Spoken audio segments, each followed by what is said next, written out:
Cumprimento a todos os irmãos com a paz do Senhor Jesus. Quero cumprimentar também os nossos internautas, nossos amigos que nos têm acompanhado. Estamos aqui mais uma manhã, pela misericórdia do Senhor, desfrutando de uma vida diária com Deus.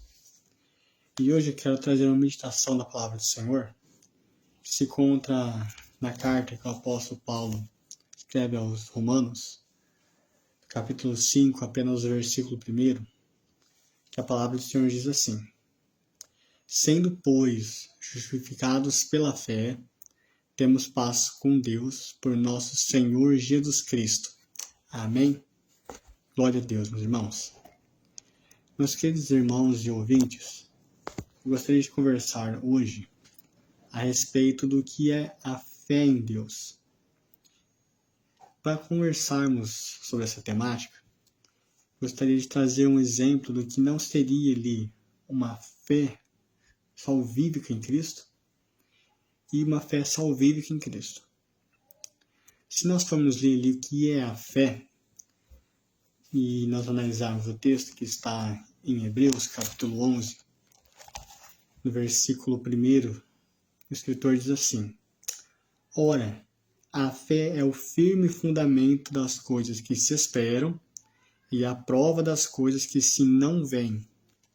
Pois bem, então a fé é a firme convicção daquilo que você espera, embora você não veja.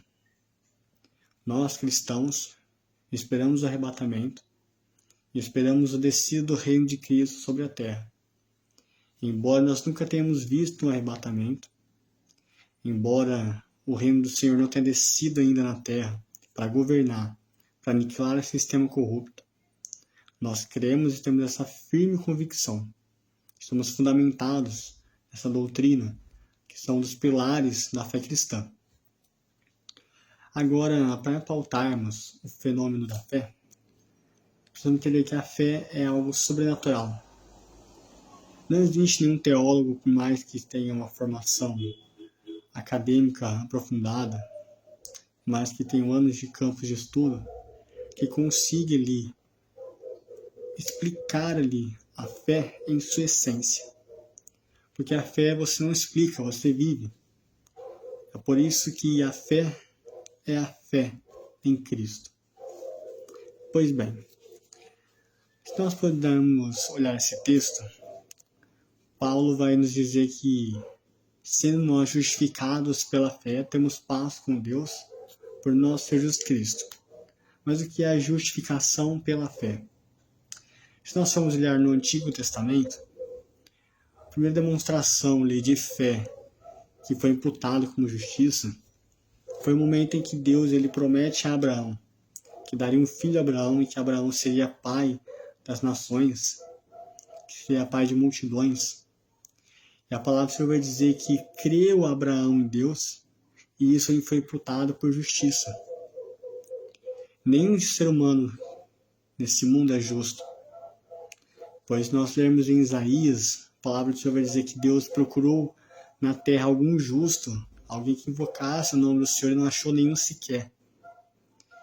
Porém, Jesus nos justificou em Deus, através do seu sacrifício. Então nós somos justificados pela fé, pelo crer no Senhor. Mas esta fé aqui não é uma fé estática, como o mundo professa. Se você perguntar para as pessoas se eles creem em Deus, naturalmente a maioria vai dizer que crê em Jesus. Mas é uma fé que não produz frutos de arrependimento. É por isso que Tiago ele vai dizer que a fé salvífica ela é aquela fé que precisa ter obras. Não que nós sejamos salvos pelas obras, de maneira nenhuma. Porém, uma fé sem obras é uma fé morta. Ou seja, a comprovação de que você se arrependeu de fato, que você ama Jesus, que você quer viver nos fundamentos de Cristo, na sua doutrina, a palavra de Deus, é o seu interior, a sua consciência. É dentro de si agora houve uma transformação, e essa transformação ultrapassar os limites do interior. É os frutos. É por isso que Jesus vai dizer que pelos frutos você conhecereis a árvore. Não tem como uma árvore boa dar frutos ruins, ou uma árvore ruim produzir frutos bons. Essa dinâmica não funciona. Pois bem, se nós olharmos então e buscarmos entender o que é o arrependimento, a fé salvífica produz o arrependimento. Eu costumo trazer um exemplo claro e simples para dizer que o arrependimento não é simplesmente um sentimento de tristeza. Porque muitas pessoas entristecem por algo que falam de errado, mas não gera um arrependimento, gera um simples remorso. Como foi o caso de Judas. Judas ficou contristado, triste. Só que ao invés de ele voltar para o Senhor, como Pedro fez, Judas buscou tirar a própria vida. Não buscou uma remissão, não buscou mudar de conduta. O arrependimento é justamente o oposto do remorso. O arrependimento consiste em você ter a consciência daquilo que você fez, seja ter magoado a pessoa, seja ter praticado um delito, algo que gerou uma consequência ali negativa para alguém, para você próprio talvez. E isso entra em sua consciência, você sabendo daquilo que você fez, você busca e tinha aprendizado dentro daquilo. Então, nesse momento, você se obriga a tomar uma decisão. Eu posso esquecer o que eu fiz e continuar com a minha vida da maneira que eu tenho vivido, ou eu posso mudar de conduta, mudar minha forma de pensar, mudar minha forma de agir, dar meia volta. É isso que Jesus tem clamado todos os dias para a humanidade. A palavra do Senhor diz que a salvação é mediante a fé e mediante o arrependimento. Jesus diz que aquele que se arrepender e crer será salvo, for batizado será salvo.